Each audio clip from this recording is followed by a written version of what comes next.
Hello everyone, welcome to career wisdom. তোমাদের সঙ্গে রয়েছি আমি সুব্রত। বন্ধুরা, আজকের এই ভিডিওতে নতুন একটা চাকরির বিজ্ঞপ্তি নিয়ে চলে এলাম। রাজ্যে কলকাতা হাইকোর্টে নতুন চাকরির বিজ্ঞপ্তি প্রকাশিত হয়েছে, যেখানে তোমরা পশ্চিমবঙ্গের যে কোনো জেলা থেকে আবেদন করতে পারবে এবং ছেলে মেয়ে উভয় কিন্তু এখানে আবেদন করতে পারবে। তো আজকের ভিডিওতে এই নতুন নিয়োগের অফিসিয়াল বিজ্ঞপ্তি নিয়ে বিস্তারিত আলোচনা করব। তোমাদের এখানে কোন পদে নিয়োগ করা হচ্ছে, কতগুলি শূন্যপদ রয়েছে, আবেদন করতে গেলে যোগ্যতা কী লাগছে, সঙ্গে বয়সসীমা এবং বেতন কী বলা হয়েছে, সিলেকশন প্রসেস কী রয়েছে, আবেদন করার শেষ তারিখ কবে, কীভাবে আবেদন করতে হবে, সমস্ত কিছু পরপর জানাবো আজকের এই ভিডিওটির মাধ্যমে। তো ভিডিওটা ভালো লাগলে অবশ্যই লাইক এবং শেয়ার করে দিও। সেই সঙ্গে নতুন দর্শক হয়ে থাকলে লেটেস্ট ভিডিওর আপডেট সর্বপ্রথমে পাওয়ার জন্য চ্যানেলটিকে সাবস্ক্রাইব করে নিয়ে পাশে থাকা বেল আইকনে ক্লিক করে অল নোটিফিকেশান অপশানটিকে অন করে রাখবে। লেটেস্ট আপডেট তোমরা সবার প্রথমে পেয়ে যাবে। তো বন্ধুরা, অনস্ক্রিন তোমরা দেখতে পাচ্ছ অফিসিয়াল নোটিশ ওপেন করলাম। দেখো বলা হয়েছে the high court at Calcutta notification. এখানে তোমাদের বাঁদিকে অ্যাডভার্টাইজমেন্ট নাম্বারটা দেওয়া আছে আর ডান দিকে ডেটটা মেনশন করা আছে। তো এখানে তোমাদের রিক্রুটমেন্টটা করা হচ্ছে কোন পোস্টে? ট্রান্সলেটার পোস্টে তোমাদের রিক্রুটমেন্ট করা হচ্ছে, যেখানে তোমাদের ইংলিশ থেকে বেঙ্গলিতে ট্রান্সলেট করতে হবে এবং তোমাদের পিওরলি কন্ট্রাকচুয়াল বেসিস রিক্রুটমেন্টটা করা হচ্ছে। এখানে তোমাদের শূন্যপদ রয়েছে 4টি, 4 পোস্ট রয়েছে। আর তোমাদের এখানে এই পোস্টে প্রতি মাসে বেতন দেওয়া হবে 50,000 টাকা। ঠিক আছে। নেক্সট দেখো তোমাদের এখানে যোগ্যতা কী লাগবে। এখানে তোমাদের বলা হচ্ছে যে কোনো স্বীকৃত বিশ্ববিদ্যালয় থেকে তোমাদের 50% মিনিমাম মার্কস নিয়ে, এগ্রিগেট মার্কস নিয়ে লতে গ্র্যাজুয়েশন পাস করতে হবে, LLB ডিগ্রি তোমাদের থাকতে হবে। ঠিক আছে। এছাড়া বলা হচ্ছে তোমাদের এখানে মাধ্যমিক এবং উচ্চ মাধ্যমিক লেভেলে তোমাদের কিন্তু অবশ্যই ইংরাজি এবং সেই সঙ্গে বাংলা এই দুটি সাবজেক্ট নিয়ে পড়াশোনা করে থাকতে হবে এবং যে কোনো স্বীকৃত বোর্ড বা কাউন্সিল থেকে তোমাদের মাধ্যমিক এবং উচ্চ মাধ্যমিক পাস করে থাকতে হবে। ওকে। ডিজারেবল কোয়ালিফিকেশান বলা হয়েছে তোমাদের এখানে কম্পিউটারের কাজ জানতে হবে, সঙ্গে তোমাদের কম্পিউটারের জ্ঞান থাকতে হবে, একই সঙ্গে তোমাদের কম্পিউটারে টাইপিং করা জানতে হবে। এখানে বয়স বলা হয়েছে তোমাদের বিজ্ঞপ্তি তারিখ অনুযায়ী 25 থেকে 65 বছর বয়স পর্যন্ত যে কোনো প্রার্থী এখানে অ্যাপ্লাই করতে পারবে। সিলেকশন প্রসেস তোমাদের এখানে বলা হয়েছে প্রথমে তোমাদের ফেজ 1-এ রিটেন টেস্ট নেওয়া হবে, লিখিত পরীক্ষা নেওয়া হবে, যেখানে তোমাদের বলা হচ্ছে ইংলিশ থেকে বাংলায় ট্রান্সলেট করতে হবে। এখানে 20 নাম্বার তোমাদের থাকবে, টেস্ট অফ ল্যাঙ্গুয়েজ। ঠিক আছে। নেক্সট তোমাদের ফেজ 2 বলা হয়েছে তোমাদের কম্পিউটার প্রফিসিয়েন্সি টেস্ট নেওয়া হবে 10 নাম্বারের এবং 10 নাম্বারের ইন্টারভিউ বা ভাইভা ভোজ নেওয়া হবে। আচ্ছা, এরপরে দেখো তোমাদের এখানে বলা হয়েছে যে তোমাদের লিখিত পরীক্ষা এবং তারপরে ইন্টারভিউ, ভাইভা ভোজ আর সেই সঙ্গে তোমাদের এখানে কম্পিউটার টেস্ট, এইসব মিলে কিন্তু মোট 40 নাম্বারের উপর সিলেকশনটা করা হবে। এরপর তোমাদের এখানে সিলেবাসটা বলে দেওয়া হয়েছে যে তোমাদের লিখিত পরীক্ষা কোন কোন টপিকে হবে: English grammar, precis writing, paragraph, paraphrasing, তারপরে তোমাদের ট্রান্সলেশন এবং লিগাল ল্যাঙ্গুয়েজ, এইসব টপিকে তোমাদের কোশ্চেন থাকবে। একই সঙ্গে তোমাদের বলা হয়েছে অবশ্যই তোমাদের minimum qualifying marks 50% minimum qualifying marks তোমাদের পাস করতে হবে বা পেতে হবে 20 মার্কস। ঠিক আছে।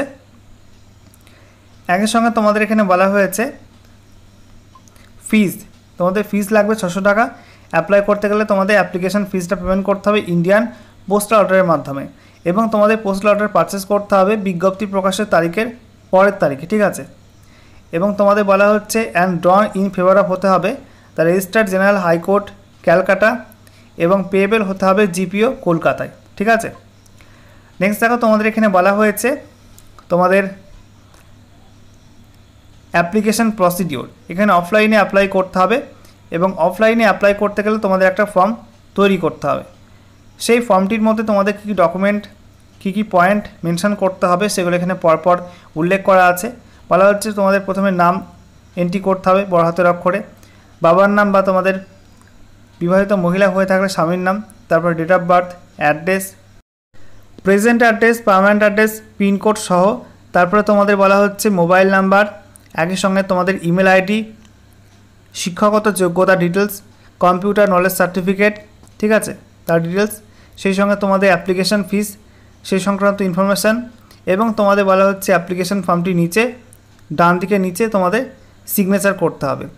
একই সঙ্গে তোমাদের এখানে বলা হয়েছে তোমাদের ফটো লাগবে কটা, তোমাদের এখানে মোট 3 কপি ফটো লাগবে। ঠিক আছে।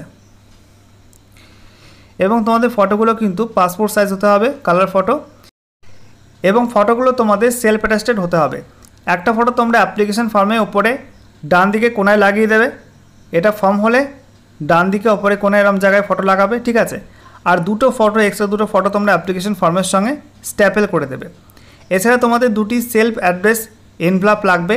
সাইজ বলা হয়েছে 25 সেমি ইন্টু 11 সেমি, এবং তারপরে তোমাদের 45 টাকা মূল্যের পোস্টাল স্ট্যাম্প লাগাতে হবে। ঠিক আছে।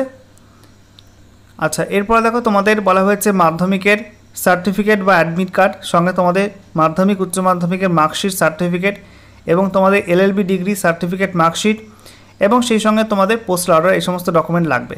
তো এই সব ডকুমেন্টগুলোর জেরক্স কপি সেলফ অ্যাটেস্টেড করতে হবে, সঙ্গে পূরণ করে অ্যাপ্লিকেশন ফর্ম এবং তোমাদের অরিজিনাল ইন্ডিয়ান পোস্টাল অর্ডার। ঠিক আছে। এই সমস্ত কিছু তোমাদের একটা বড় খামের মধ্যে করে ভরতে হবে। সেই খামের পর তোমাদের লিখতে হবে application for the post of, তারপরে তোমাদের পোস্টের নাম লিখতে হবে, তার নিচে বাঁদিকে ফর্ম দিয়ে তোমাদের নাম ঠিকানা দেবে। ঠিক আছে। এরকম ফর্ম দিয়ে তোমাদের নাম ঠিকানা দেবে, আর ডান দিকে 2 দিয়ে লিখবে। দেখো বলা হচ্ছে জয়েন্ট রেজিস্টার জেনারেল অ্যাডমিনিস্ট্রেশন, সঙ্গে এখানে অ্যাড্রেস দেওয়া আছে, কলকাতা হাইকোর্টের ফুল অ্যাড্রেসটা লিখে দেবে এবং তোমাদের এই ঠিকানায় নিচে হাতে গিয়ে জমা করে আসতে হবে অ্যাপ্লিকেশন ফর্ম। লাস্ট ডেট রয়েছে 30/6/2025 বিকাল 4:45 পর্যন্ত অ্যাপ্লিকেশন ফর্ম জমা নেওয়া হবে, অথবা তোমরা কিন্তু এখানে বাই পোস্টে অ্যাপ্লিকেশন ফর্মটা জমা করতে পারবে। তো নিজেকে জমা করে আসতে পারো, অথবা তোমরা কিন্তু বাই পোস্টে অ্যাপ্লিকেশন ফর্মটা পাঠাতে পারো। তোমরা এই নোটিফিকেশানটা পেয়ে যাবে কলকাতা হাইকোর্টের অফিসিয়াল ওয়েবসাইটে www.calcutta highcourt.gov.in। এই ওয়েবসাইট থেকে তোমরা অ্যাপ্লিকেশন ফর্ম ডাউনলোড করতে পারবে।